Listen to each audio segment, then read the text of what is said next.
In today's bulletin, seafarers in Solomon Islands commemorated the International Day of the Seafarers at the Solomon Islands Maritime College at Renandi campus today.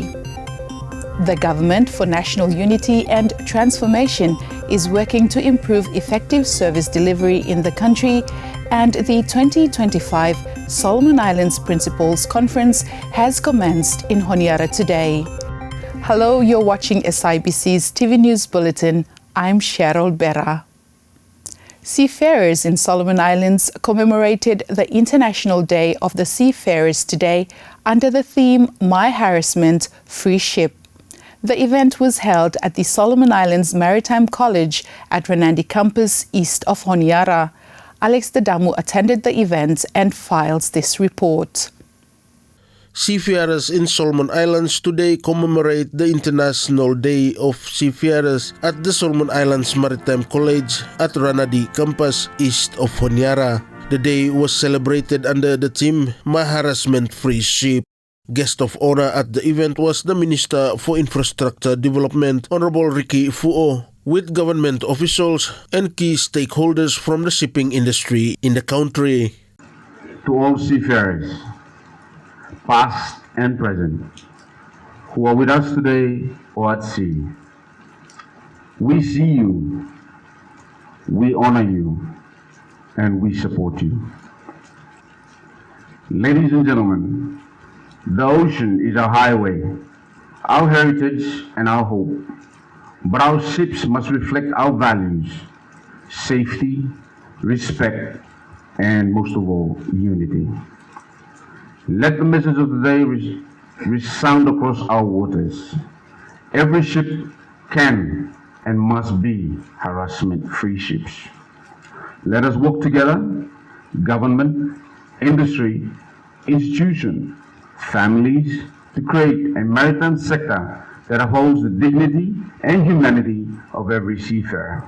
Interim Director of Solomon Islands Maritime Authority, SIMA, Agnes Gautee, spoke on the day's theme, stating that it is not only a celebration but a call for action. Today's theme is more than a celebration but a call for action. It's a campaign to change the maritime culture to one that allows every seafarer to feel safe, valued, and protected at sea. This campaign seeks to raise awareness about the reality of harassment at sea, promote proactive industry action, to implement zero-tolerance policies, encourage reporting and accountability through safe and accessible channels, equip seafarers with resources and support to navigate and combat harassment. The Solomon Islands Maritime Authority, SIMA, as the maritime regulator, is committed to ensure this campaign's goals are achieved and that we, Solomon Islands Maritime administrators, ship operators, and seafarers contribute. Director of Solomon Islands Maritime College, Captain Dr. Teorai Kabure, used his welcome address to call for all stakeholders for support. Let me take this opportunity not just to welcome all of you, but simultaneously appeal to all of you, our good internal and external stakeholders, to give a hand and assist in whatever way possible, so that Solomon Island Maritime College can become again the best in the region, with the very high modern international standard and quality of maritime education training. International Day of Seafarers falls annually on 25th of June. Alex Dadamu for SIBC TV. The Government for National Unity and Transformation is working to improve effective service delivery in the country. Minister of the Ministry of Public Services, Honorable Francis Sade, made the statement during the 2025 United Nations Public Service Forum held in Samarkand, Uzbekistan this week. He explained that the Solomon Islands has adopted several forward-thinking strategies to foster and sustain innovation within the public sector to enhance public service delivery. Our Solomon Island government has adopted several forward-thinking strategy to foster and sustain innovation in the public sector, but particularly in alignment with its broader development goals. These strategies include the digital transformation and innovative strategy. The government has prioritized digital transformation as a core enabler of innovation. These include harnessing technology to improve the public service delivery. For example, the use of the D365 financial payment system introduced in 2023 and 2024 in the Ministry of Finance and Treasury, and the use of the Orion Human Resource Management System. This strategy enhances transparency and accountability through digital tools, restoring public trust by improving the citizen-government interface. He added that these strategies reflect a shift towards proactively shaping the future of public service in the country. The Ministry of Communication and Aviation and the Central Bank of Solomon Islands have led innovation efforts, with the Prime Minister's Office playing a central role in launching and supporting these digital government initiatives. In addition to that, the capacity building and collaboration strategy have the government to train in cross-ministerial collaboration to build the culture of innovation. Workshops and validation sessions have aligned ministries on innovation goals and foster a collaborative mindset. These strategies reflect a deliberate shift toward anticipatory governance where data, technology, inclusive policy making are used to proactively shape the future of public service. The 2025 Solomon Islands Principals Conference has commenced in Honiara today. Organized by the Ministry of Education and Human Resources Development, the conference serves as a platform for professional dialogue aiming to strengthen school leadership and build resilient schools. Andrea Mahanua reports.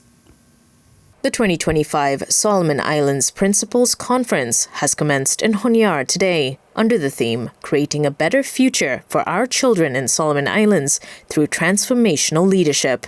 More than 300 school leaders from across the country converged at the Solomon Islands National University, SINU, to participate in the event. Minister of Education and Human Resources Development, Tosin Leokana, acknowledged school leaders for their commitment to the education sector. Your commitment to shaping the minds of our future generations of Solomon Islands is truly commendable, and your presence here today underscores your unwavering dedication to educational excellence. Yes, this morning we are gathered as a community united by a common purpose, and that is to elevate the standard of education in our nation. Meanwhile, SINU Pro Vice Chancellor Academic Dr. Eric Katavai explained the theme is relevant to the changing education landscape. The chosen theme, Creating a Better Future for Our Children in Solomon Islands Through Transformational Leadership, is both timely and inspiring. It reminds us that our collective efforts must remain firmly centered on the next generation. In these rapidly changing times, marked by educational reforms, technological advancements, global interconnectedness, and increased social challenges, we cannot afford to lead passively or manage reactively. We must lead with vision, courage, purpose, and adaptability. SIBC News understands the conference is supported by the governments of Australia and New Zealand through the Education Sector Support Program in partnership with the Ministry of Education and Human Resources Development. The conference will conclude on Friday. Andrea Mahanwa for SIBC TV. The Ministry of Agriculture and Livestock is committed to improving access to transport for local farmers. Producers currently face issues such as inconsistent shipping services and high cost of freight, which negatively impact market access and profitability. Minister of Agriculture and Livestock Franklin Derek Wasi told SIBC News that the ministry recently arranged 2 shipping trips to Makira, Ulawa Province. Only people that they have ship or certain boats no sa right float. And in return, with the high market price for copra and cocoa, wata man wata charterers wata increasing too price below freights, which is wata take profit margin below wata hem and small number. So when we send MV Florence, one fella shipping service we have owned by local Bloimi, hem not charge him high price low cocoa freights, cocoa and copra hem bara minimal na. He adds the arranged shipments have enabled producers to gain more income. Trip where MV Florence make them to Makira, mostly where the coast part of Makira, including Ulawa and Oseme. Him come back with them stack of bags of copra and also cocoa. So me follow them rough calculation finish and bara big enough 2.6 million na people are receiving in return after we deducting out freights. Minister Wasi stated that the ministry plans to arrange more shipping trips to other provinces such as Temotu. Nifiloli Island in Temotu Province and Sikayana Island in Malaita Province will benefit under Kiwa Empower project officially launched on Tuesday. As a core implementer, Live and Learn Solomon Islands has already begun engaging with stakeholders to implement the project. Alex Dadamu with more on the story.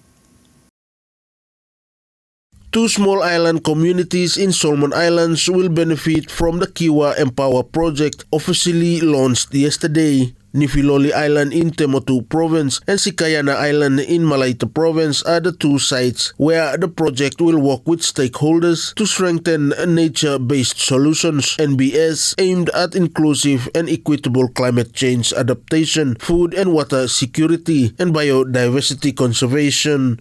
As a co-implementer, Live and Learn Solomon Islands has already begun engaging with stakeholders to implement the project. Today, all the reps were attending their provincial government and the community reps have given a good sign there that they are going to give us the support that we will need. We have already done prior courtesy call to the relevant government or provincial government, Blue Malaita provincial government and Blue Temotu, and they have given very strong support to us. So we really look forward to working with them, all of them in the future in this project.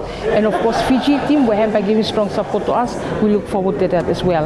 And at this stage too, we like make mention of the donors. Yeah, I think without the donors' willingness for support, why him no happen to yeah. Representative of Sikayana Island, Rosa Sapivaka, is pleased with what the project aims to conduct with her community. Me happy to masna for land that lo this fala project ya, ba kata kam help him na community lo me fala lo site lo ecosystem, agriculture and water. So me looking this one by him really water help up, especially lo site lo agriculture because some belum fala soil belum fala hem no mas rich maybe kata garem na some fala ideas knowledge how for water teaching me fala people lo village for sabe bata grom na o kata vegetable that na mi fala lack of it too much. Dr. Simon Salupuka, Nifiloli Island representative, explains the Kiwa Empower project is relevant to their goal of reviving their traditional voyage canoe culture. Transport is very difficult. Lord, me a small island, so for you travel using boat motor, man, you need in fuel and petrol and not kind something or same. So reviving this project, the traditional voyaging canoe blemfala using not the ancient navigational technique and very relevant.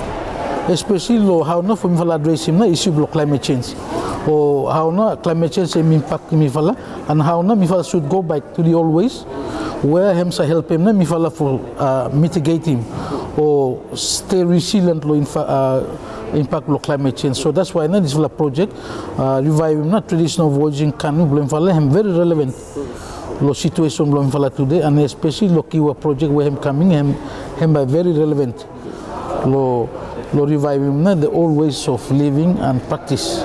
The Kiwa Empower project is being implemented in Fiji, Solomon Islands and Tuvalu through funding from the Kiwa initiative with Live and Learn Fiji as the main implementer alongside Live and Learn Solomon Islands and Live and Learn Environmental Education Tuvalu. Alex Dadamu for SIBC TV.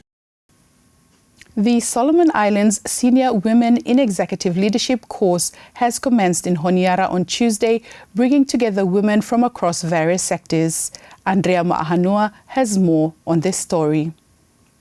The Solomon Islands Senior Women in Executive Leadership course commenced in Honiara on Tuesday, bringing together women from across multi-sectors in the economy. The 4-day program aims to enhance women's knowledge on governance, develop strong networks, and build their confidence in decision-making. We hope to, ensure that we are shifting the needle in terms of participating in decision-making and ensure that Ogata are empowered to be able to, raise their standards and also to be able to make the right decisions and support the workplace Ogata. This is the first activity organized by the Women in Leadership Solomon Islands, WELSI, since its launch in 2024. WELSI's interim president, Pamela Nizol Alamu, explains the program ensures that women are competent in their leadership roles. Meeting the numbers only, it's about the quality of decisions being made by women. So we want to see more competent women sitting in board positions, so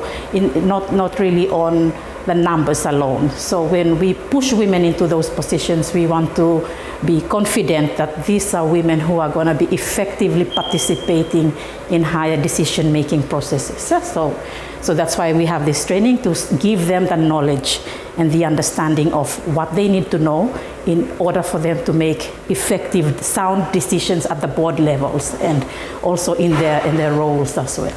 Andrea Ma'ahanua for SIBC TV. And that's news. Follow us on sibconline.com.sb and our SIBC News Facebook page for more of our latest stories. Thanks for watching.